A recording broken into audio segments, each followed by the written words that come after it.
Hey there! The word tariff is all over the news again. In February 2025, US President Donald Trump is imposing new tariffs on imports again. Not just on China, which, yeah, obvious, but also on Mexico and even US allies like Canada, Japan, and South Korea. So what's really going on? You've probably heard the word tariff so many times, but what exactly does it mean? What exactly is a tariff? How do they work? Do tariffs actually work? And most importantly, how will tariffs affect you in your daily life? Well, in this video, we will cover everything you need to know about tariffs. So let's get started. Section 1. What is a tariff? Well, tariff is a tax that a government places on products coming from other countries. Sounds weird, huh? Why would they do that? So, for example, let's say the US can produce its own bread and price it $3. And then China can somehow produce and sell the exact same bread with similar quality for only $1 and sell it to the US. Of course, most Americans now prefer the Chinese bread as it's cheaper and similar. But this creates a problem for US bakeries because they can't compete with that lower price. So, in order to protect and support US businesses, the US government puts tariffs on Chinese bread. Let's say the tariff is $3. Now, when that $1 Chinese bread comes into the US, it gets an extra $3 tax, making it cost $4. Now, the US bread is still $3, while the Chinese bread is $4 because of the tariff. So, most Americans are more likely to buy the cheaper, local US bread.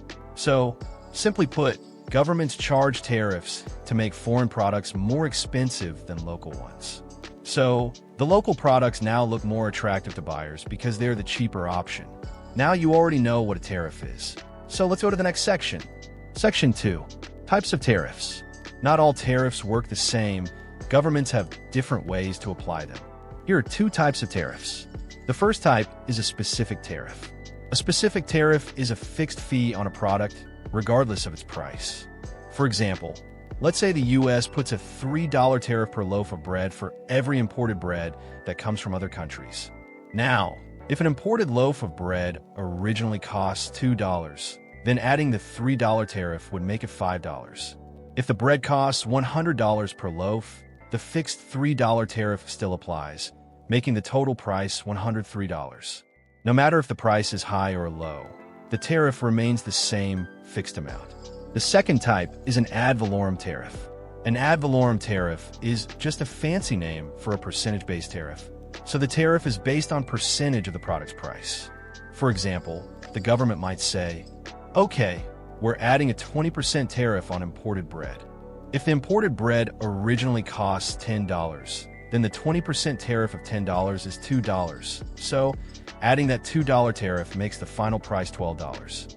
If the bread is $100, then the 20% tariff of $100, which is $20. So the final bread price would be $120. Now, you might have heard news about 100% or 200% tariffs. Well, how does that work? Well, a 100% tariff means if a loaf of bread originally costs $10, a 100% tariff of $10 is $10. So, adding the $10 tariff to the original $10 price makes the total $20.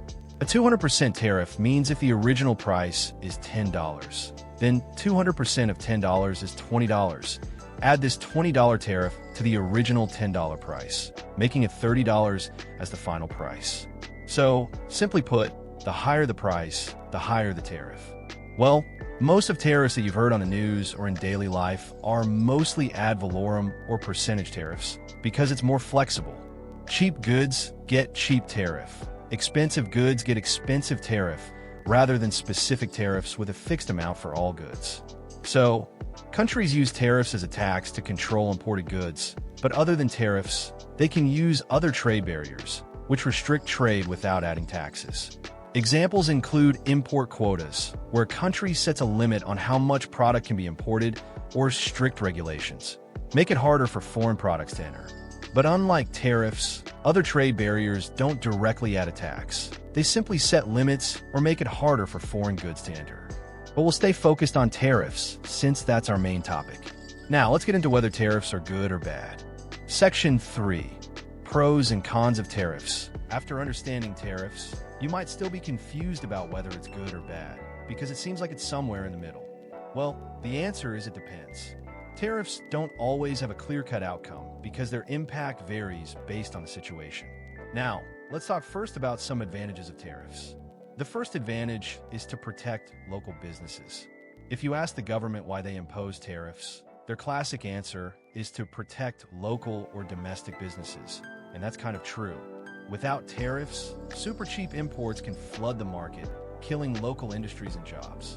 For example, Harley-Davidson, which once had a 100% market share of heavy motorcycles, saw its share collapse to just 15% as Japanese brands like Honda, Yamaha, Suzuki, and Kawasaki took over with cheaper, high-quality bikes.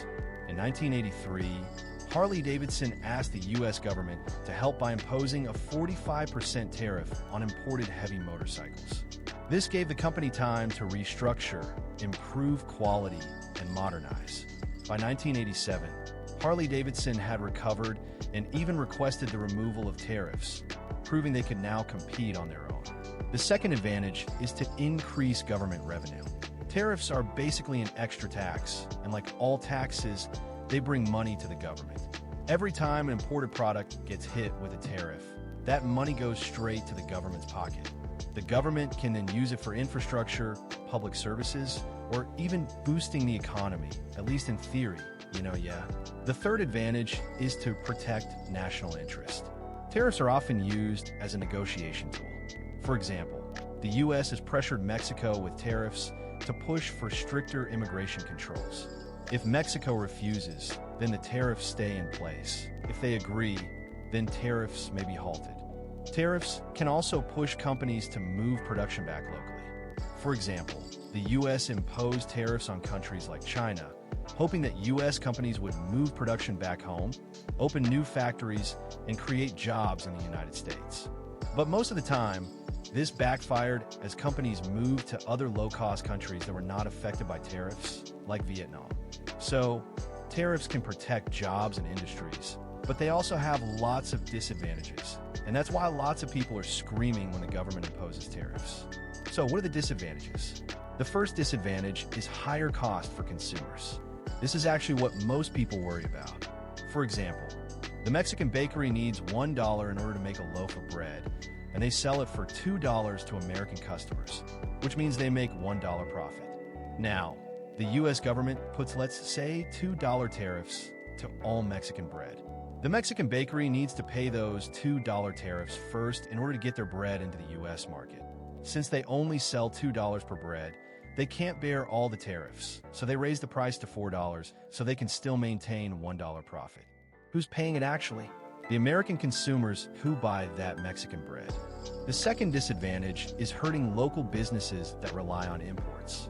Continuing from the previous example, there's an American sandwich shop buys Mexican bread because it's cheaper and help making their sandwich also cheap. Now that the Mexican bread costs $4 per loaf, if the shop keeps its prices the same, it will lose money.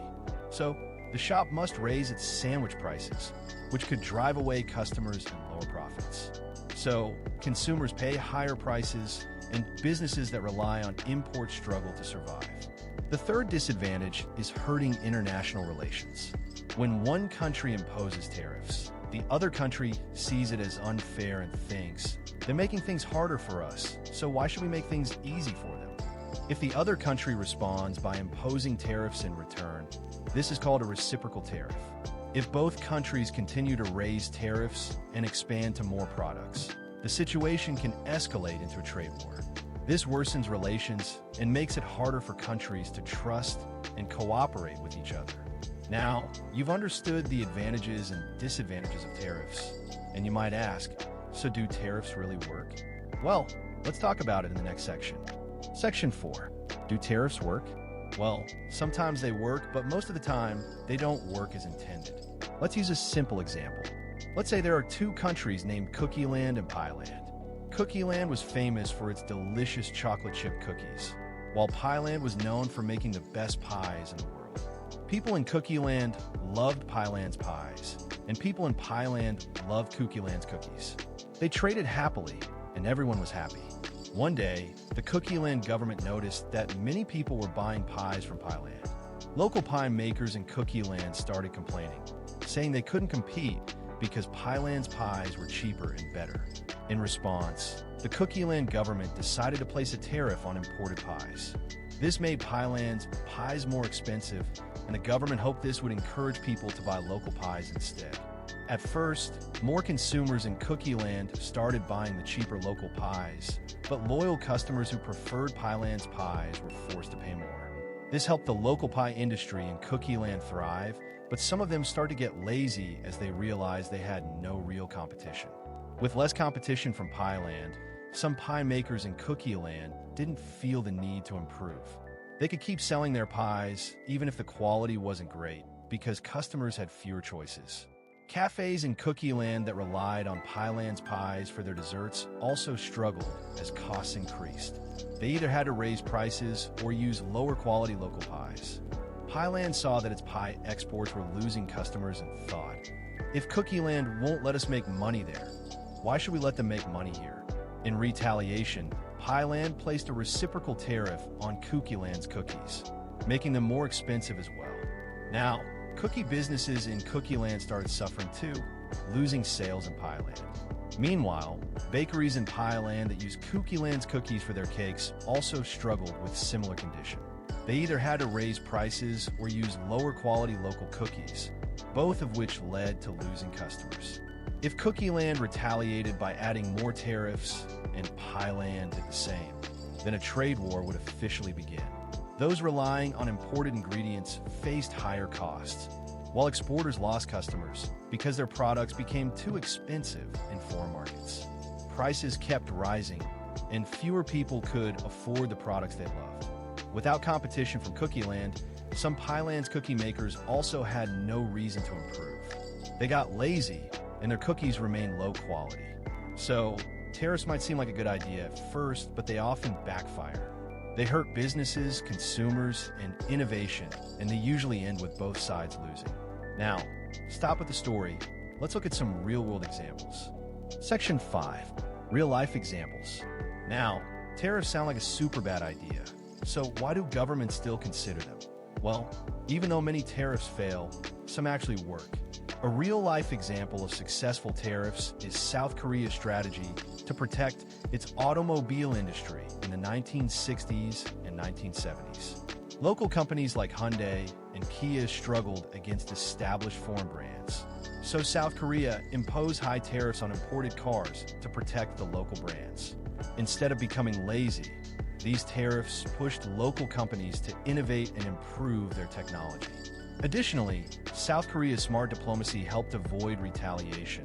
Plus, they got lucky as the Korean car market was still small, so major car exporting countries didn't see it as a serious threat yet. This combination of innovation and smart diplomacy allowed South Korea's tariffs to work, enabling Hyundai and Kia to compete successfully on the international market. While a clear example of tariffs backfiring was the US-China trade war, which began in 2018. During Donald Trump's first term, he saw that the US was importing far more from China than it was exporting, leading to a huge trade deficit. In response, he imposed tariffs on Chinese imports to reduce the deficit. However, China retaliated with tariffs on US exports, particularly agricultural products. This hurt Chinese companies by making their exports to the US more expensive, affecting around $350 billion worth of goods between 2018 and 2020. At the same time, US consumers who relied on China imports had to pay higher prices too. Meanwhile, US farmers faced massive losses as China imposed reciprocal tariffs on agricultural products. According to Moody's Analytics, the trade war led to an estimated loss of 300,000 jobs and reduced real GDP by 0.3%. So, who's the winner of this trade war? The winner is Vietnam. Yeah, as companies moved production out of China to avoid tariffs, many relocated their factories to Vietnam, significantly boosting its exports to the US. In the end, both US and China lost lots of money, while Vietnam got tons of new money out of nowhere. So, in conclusion, tariffs can be useful in some cases, such as helping local industries grow, increasing government revenue and protecting national interests, but they can also lead to higher costs and prices, trade disputes, and unintended economic consequences. So, governments must use tariffs wisely to ensure they help the economy rather than harm it. If you want me to make other videos explaining these topics, please like and subscribe. Thanks for watching.